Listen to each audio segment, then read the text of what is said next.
When the girl went to the bathroom, she was horrified to discover the principal crouched on the stall divider, spying on her. The next second, the principal eagerly lunged right in. Coincidentally, Jack, the newly hired teacher at the school, heard a chilling scream. When he walked up to the girl's bathroom and was about to turn the door handle, a security guard showed up just in time and stopped him. The guard then explained that all the kids here were deaf and mute, so it was inevitable they would make some strange sounds. After hearing that, Jack didn't give it another thought. Unexpectedly, the very next day another teacher was also seen punching and kicking a boy. Yet none of the other teachers in the office stepped forward to intervene. It wasn't until Jack arrived that he rushed over to ask what was happening. Surprisingly, the abusive teacher lied, claiming the boy had sneaked out last night with 2 girls. Luckily, they caught him in time and avoided a bigger disaster. Before Jack could react, that teacher hurried off. After school, he found Lisa sitting alone on the windowsill. But no matter how loudly Jack called out, she couldn't hear him, so he raced up to the dorm and carried the girl down. This sudden physical contact scared her so much she hid in a corner. Seeing this, Jack signed an apology. However,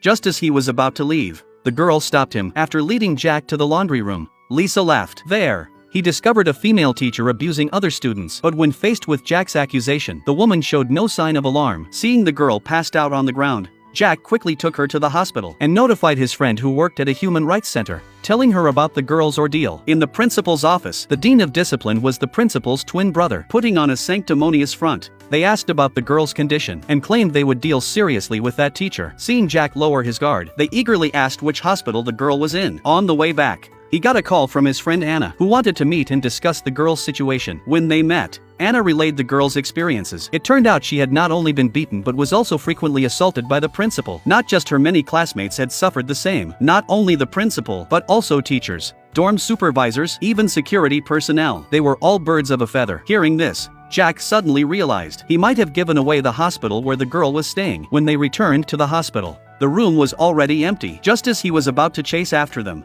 a muffled sob suddenly came through. It turned out the girl had hidden inside a cabinet and narrowly escaped. With protection from the local human rights center, Lucy finally told of her assault. That day, she was summoned to the principal's office, where she was forced to watch some nude videos. The next second, the principal stared straight at the girl. Frightened, the girl ran frantically into the girl's bathroom. Suddenly, the light above her blinked on. Luckily, someone knocked at the door just then, saving her from further harm. The next second, a can of drink fell to the floor, interrupting Lucy's account. Lisa had somehow also escaped and arrived. That night, Lucy saw the light on in the principal's office and, curious, went to check. When she witnessed the principal's brutality, she instinctively bolted in panic. Still, the principal cornered her in the hallway and threatened that if she ever told anyone, she would be dead. One day, Jack's mom showed up uninvited with his daughter, telling him he must work hard and especially build good relations with the influential principal. Thinking of the 2 girls suffering, Jack felt deeply frustrated. But when his daughter, who had congenital asthma, coughed violently, he still hesitated. His mother, wanting him to land the job, had used up all their savings. Even though he tried hard to hold himself back, when he saw the homeroom teacher take the boy away, his heart began to wrestle intensely again, as pebbles from a potted plant kept falling. Jack,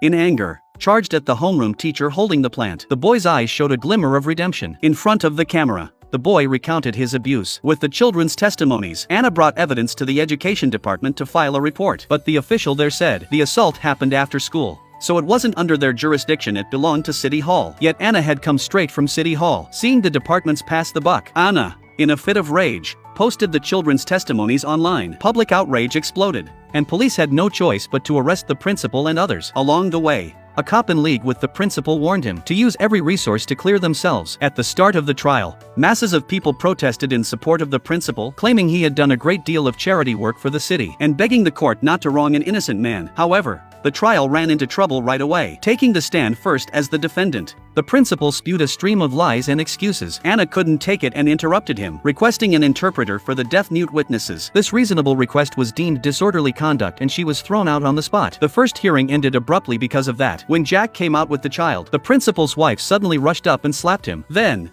at the next hearing, the principal had 2 new witnesses,